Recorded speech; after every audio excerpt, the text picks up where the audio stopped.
universe.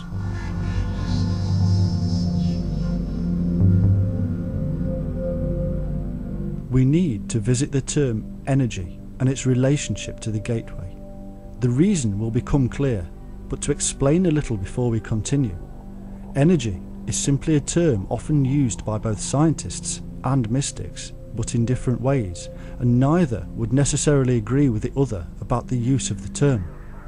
This energy, as I am calling it, is nothing more than the serpent fire, solar force or pranic energy of the serpent worshipping mystics of the world. It is the power base that drives the whole process forward. It is also very easy to say that we must have this energy, but we must control it. And yet what is this energy? And have scientists ever discovered it, or even looked for it?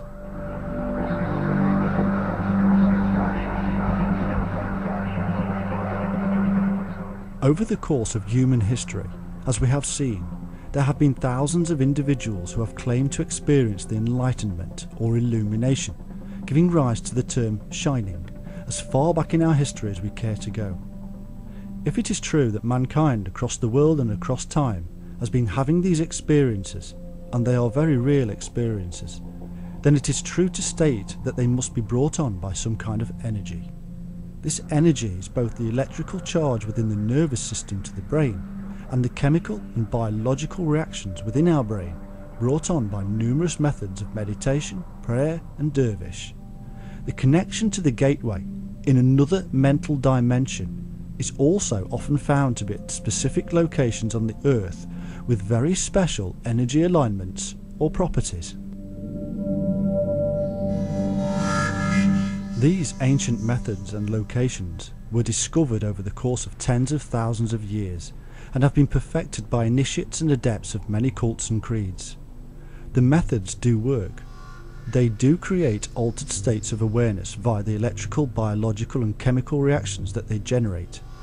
The question scientists, among them psychologists, are asking is simply whether the reactions are purely biological functions, accidentally discovered by mankind, or are they truly mystical and spiritual capacities of a higher self?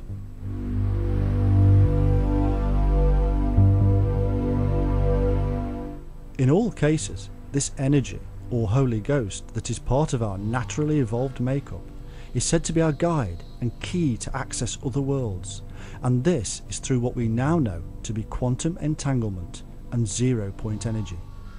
This leads us nicely back to the term, the void.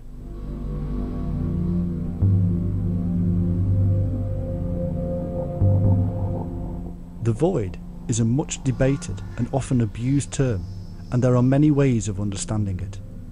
I touched on the fact earlier that the atom, space and indeed our own serpentine double helix DNA is by the most part void. These are pretty fundamental things. Space has to be there to keep the planets and stars apart. Everything is made up of the atom, and we are written in our DNA. All these things are also interlinked via electromagnetic wave particle radiation, or quantum mechanics. Would it therefore not make complete sense to see this void as the very location of other dimensions? Is it not peculiar that our ancestors stated that we must go to this void in order to access God? What the mystic, whether Hindu, Muslim Sufi, Christian Gnostic or alchemist, is revealing is the human interpretation of a very real and scientifically theoretical quantum world of the unconscious, the dark matter of the universe itself.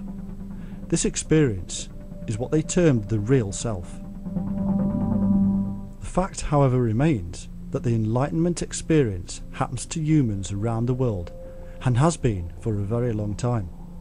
The fact also remains that it has given rise to the very religions and beliefs to which we adhere today. This other world, envisaged by the ancients and by mystics worldwide, has been physically manifested over time for all to see and for modern science to research. These physical manifestations can be seen in structures like the mandala and in texts such as the Bible.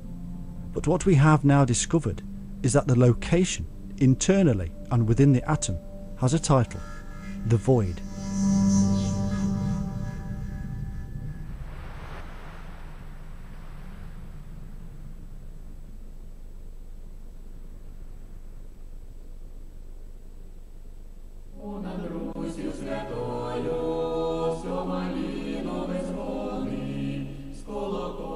Via quantum entanglement, modern physicists have found that a subatomic particle would somehow know what another particle was doing, no matter where the other entangled particle was.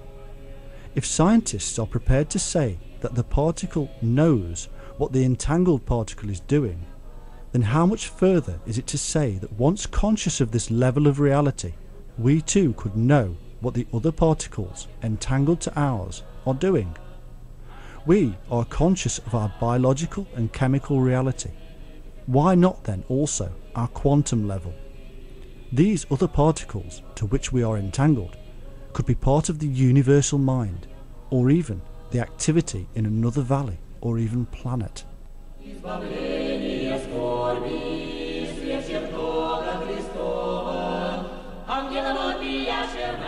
I now wondered about resonance and the sonic abilities of ancient structures such as the Great Pyramid, for my thoughts told me that there had to be a means, and the waveform was just that. To my delight, this had already been deeply investigated by quite a few people, and so there was a lot of evidence to pull on.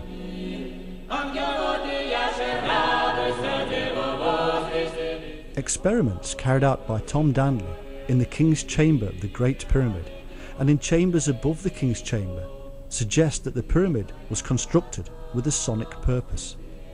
There are 4 resonant frequencies, or notes, that are enhanced by the structure of the pyramid and by the materials used in its construction.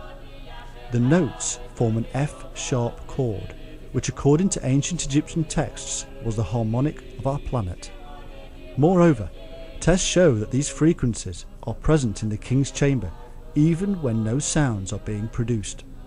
They are there in frequencies that range from 16 Hz down to a half Hz, well below the range of human hearing. These vibrations are caused by the wind blowing across the ends of the so-called air shafts, in the same way as sounds are created when one blows across the top of a bottle.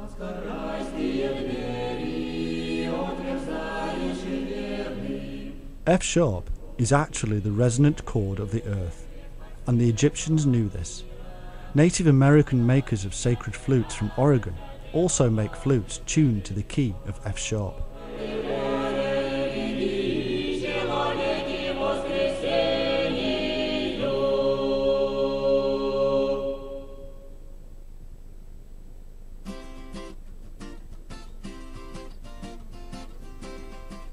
Collaborating on a science meets art project, Dr. Deemer attempted to find the vibrational frequencies for 4 base DNA molecules. Cutting all the technical science and bottom lining the whole thing, it was basically found that the pitch which shows up the most frequently and asserted itself as a tonic was F-sharp.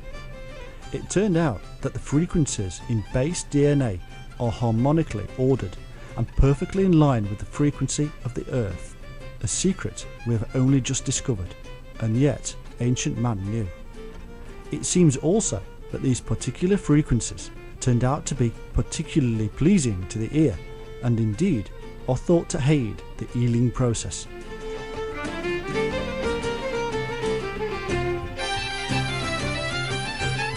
Now, did the ancients know of this correlation between harmonics, stones, the earth, and even electromagnetism?